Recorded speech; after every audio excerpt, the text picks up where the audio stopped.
Get thee hence, and turn thee eastward, and hide thyself by the brook of Cherith, that is before Jordan.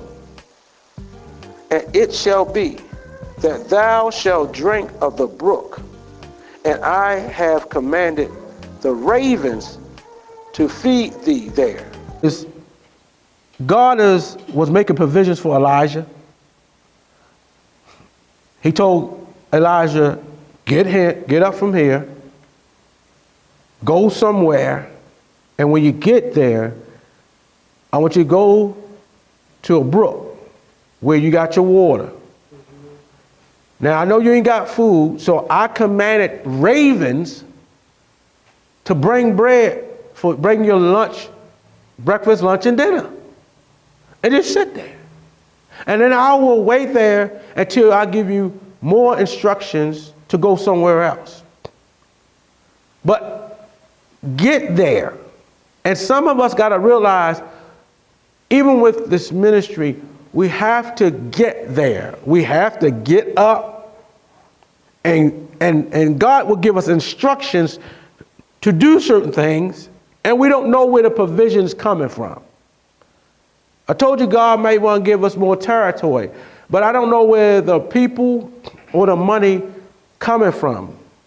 Do I sit here, or do I go and get there and get after it? Because God said, as He orders your step, He brings in the things you need. So we just got to get up and just go. The first thing, you ain't going to have it until you go get it. You got to get there for it to be there. God ain't going to come, it ain't going to come to you. You got to go get it. The children of Israel did not get the promised land without fighting. And you ain't going to get a degree if you don't go to school. You ain't going to get a car if you don't save no money or a house. You ain't going to get it. You got to go and get it. And the days of where we come from, where we think God is a genie in a box, should stop. Nobody wants to work for them. People want spirituality. People want God. People want this. People want miracles. Nobody come to church. Everybody come for a prayer, but you didn't put the legwork in it for it to get answered. It's not a one and done with God. You got to get there. You got to go someplace. And here's the biggest problem with folk right now. The older we get, the closer we are to God, y'all. Well, when Jesus coming back, don't worry about when Jesus come back. If Jesus don't come back in the next 50 years, guess what, boo-boo? You going to Jesus.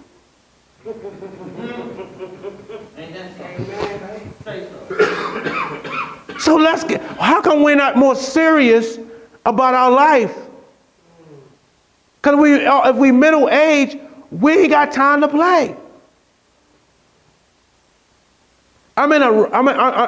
Spiritually, I'm in a hurry. If God gonna give me anything, I say, God, I'm middle age. I can't be fitting to do anything. I said, God, if this church is going to explode, it needs to explode now. God, if you're going to give me any money, I need it now. God, if you're going to give me another marriage, I need to see it now.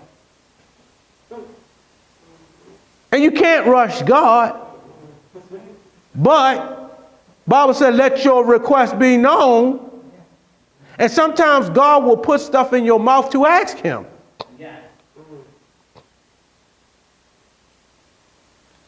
Oh, I don't believe that. When Jesus was sitting at the well with that woman, he said, if you knew who I was, you would ask me for water. Now, how he asked her for water, then he told her to ask him for water. Yeah. And then she said, well, give me that water. But sometimes God got to see, that's why the man sitting at the Bethesda. He asked him, do you really want to be made whole? Sometimes God got to put it in you to ask for what he know you want. But you got to get there, y'all. We ain't there yet. We ain't there yet. We got to get there. When I got here, wasn't the provision met? Wasn't the place conducive to what we got, to what they gave 4 years ago? And our building is a hodgepodge of donations, but you could not tell that somebody strategically decorated the church and made sure we got all kinds of one thing that match and flow with. You think a decorator came in here and we hired somebody who got a decorative eye, and it was my eye. And it wasn't really my eye, it was the Holy Ghost eye, because I don't have a real eye for any of this stuff. So you knew it had to be spirituality. It had to be God. But God said, I will help you when you get there. So he had the brook, and he had the ravens to feed Elijah. All right, so what happened was the brook dried up. The ravens stopped coming. Then the Lord told him, you got to go again. Go see a poor woman, and I commanded a woman to feed you. When he got to the woman said, I ain't got nothing. I got this little bit of bread for me and my sons. And after we eat this bread, we're going to die. Is that a statement or what? And then Elijah said, well, before you die, make me a cake first. Now, anybody else, I'll say that, I would cuss that. What? Make you a cake? I didn't you hear what I said, man? I'm going to make this cake, and me and my 2 sons are going to die, and you going to tell me to give it to you? Somebody, at least, one of my sons going to die faster.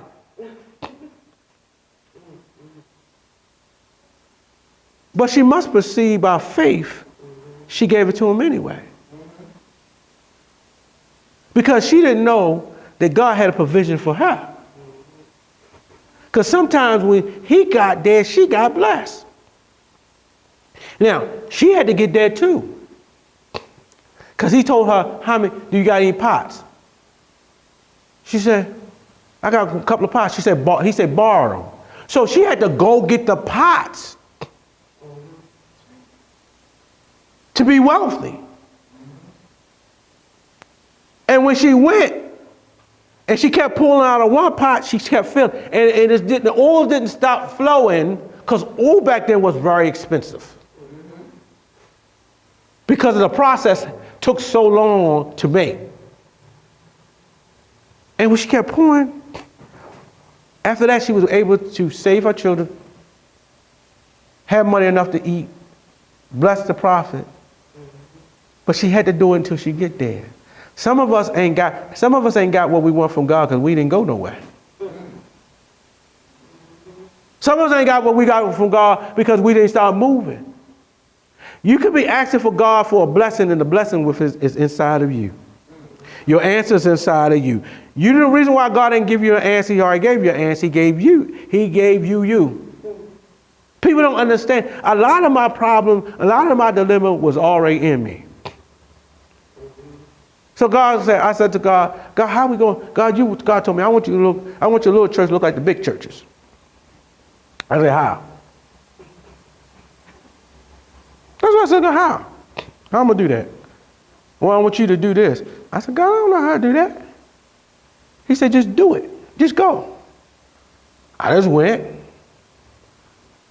had a little money, bought some of the stuff, and when I start tinkering with it, you know how I don't know if you ever did something that you thought you never could do, and once you figured it out or got it, you got happy and you went on overload? Oh, I got this. Let me try another one. Oh, I got that. Well, let me hook all. You start going off because you saw later that,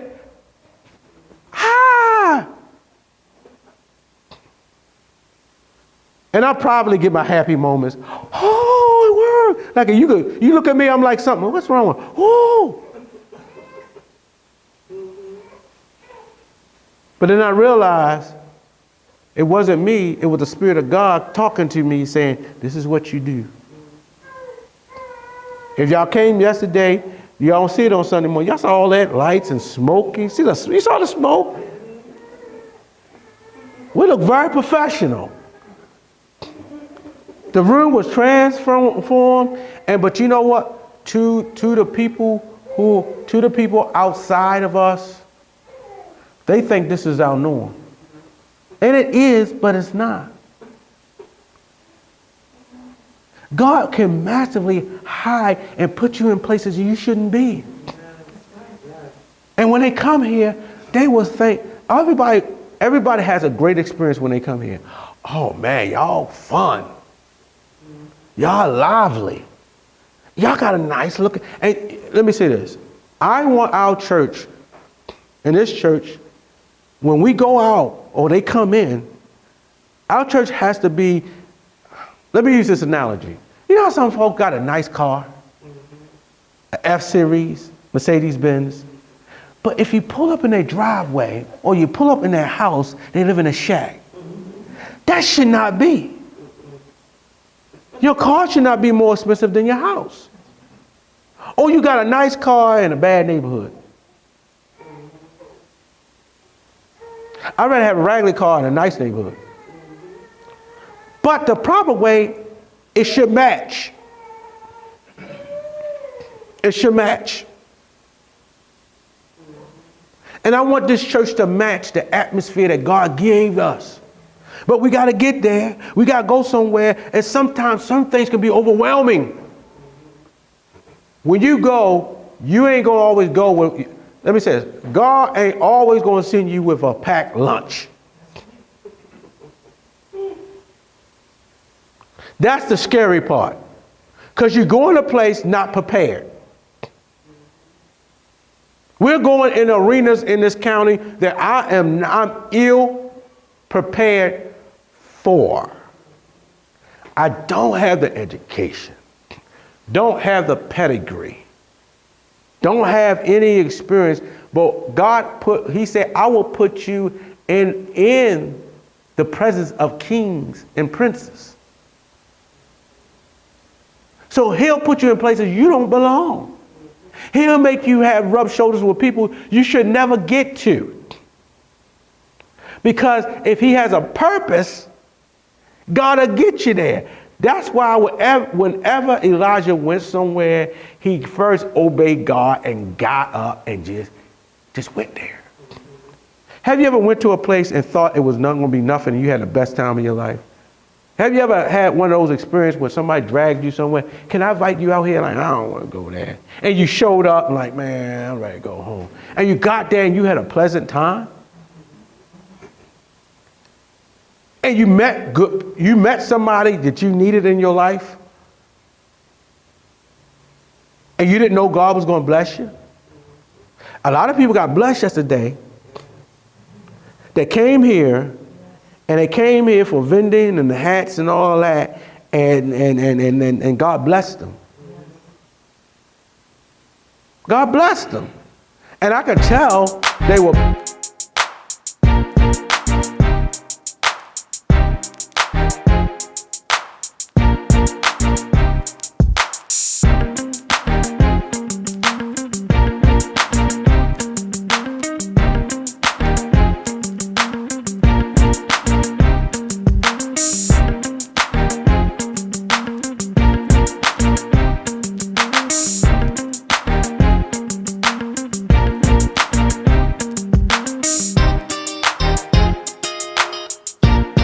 Because they didn't expect, I know none of them came up here to stand up at the altar and get prayer. They came for a hat day and, But the anointing fell. And that's what we really want. God to show up. But we got to get there, y'all. And here is, I'm trying to get there. And I know I don't have everything I need to get there. You know, sometimes I look at some of these TV or these other preachers and pastors, and, you know, I ain't envious, but I'm like, oh, well, God, I don't have that. I do talk to God like, I ain't got that. I just love when, you know, pastors walk up and pull you, and there's some random person come by and put the Bible down and do like this. And then when they leave, he just walks off, and then some random person runs up, grab all the stuff and scaries off. That's only in a certain sex and a certain, I would say, culture and racial culture of church. But I'm like, where these people at? And I find out that when you get to a certain level, they ain't had everybody come and do that before when they first got it. Notice how I need somebody to do that. Nothing wrong with my wrist or my arm. I take my own Bible. But they got there. And I don't know what they did to get it. I don't know who walked up to them and said, hey, I will follow you from the end of the earth. I'm be now I don't believe, hey man, you know, some people like armor bearers, and I don't knock all that. He my armor bearer, you ain't on war. But I mean, a lot of these biblical terms, and not biblically based, but that's not what it means. You know, I don't need nobody to hold my shield, my sword, my shield is the word. It's supposed to be inside you. But anywho, I'm alpha man. I just don't like men running behind me. I don't like a man subservient to me because you're a man. I think we soldiers, but you're supposed to act like my boy, not my